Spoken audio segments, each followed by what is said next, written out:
आपका। और सबसे बड़ी बात देखो, जिनके बच्चों को जो बच्चे मर रहे हैं जिनके, क्योंकि 118% की वृद्धि हुई अपराध में, ये मैं नहीं कह रहा हूं, ये सरकार के आंकड़े कह रहे हैं, एजेंसियों के आंकड़े कह रहे हैं, 118% की वृद्धि हुई। और कानून की ये गाइडलाइन कैसे बनी? सुप्रीम कोर्ट ने ऑर्डर किया कि गाइडलाइन बनाओ यूजीसी को। यूजीसी ने गाइडलाइन बनाई, हमने नहीं बनाई।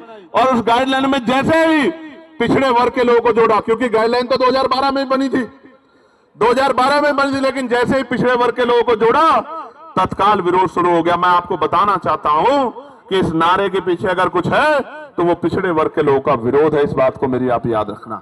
ये सरकारें, इनकी सोच पिछड़ा वर्ग विरोधी है।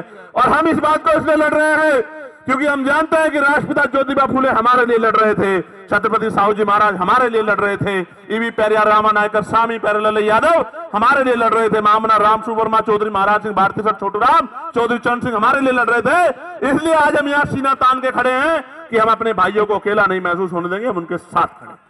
प्यारे साथियों,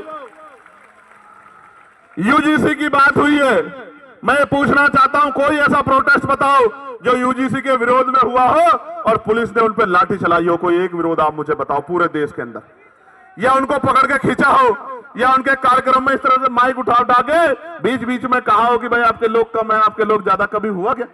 लेकिन जैसे आप लोग आंदोलन करने आए, कहां बीएचयू में, कहां गोरखपुर यूनिवर्सिटी में, कहां लखनऊ यूनिवर्सिटी में, कहां जेएनयू में, कहां डीयू में, आपको पीट भी रहे हैं और पीट के उठा के बंद भी कर रहे हैं। क्योंकि जो समाज प्रभावी होता है, जिनके पास मीडिया होता है, जिनके अधिकारी होते हैं, जिनकी एजेंसियां होती हैं, जिनके पास वॉइस होती है, उनकी छोटी से छोटी बात भी लाखों मील तक दूर जाती है। और जिनकी आवाज नहीं होती उनको हत्या करके लटका दिया जाता है।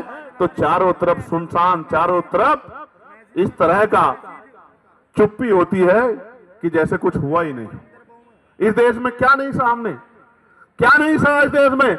हमने लक्ष्मणपुर बातें कांड सुना, जहां हमारी माओ के पेट चीर के और जो बच्चे थे पेट में उनको निकाल के तलवार की नोक पे खड़ा कर दिया। क्या नहीं देखा हमने इस देश में? इस देश के दलितों, पिछड़ों, मुसलमानों, आदिवासियों ने क्या नहीं सहा? कितने दंगे, कितने जुल्म, कितनी लाशें हमारी जो है,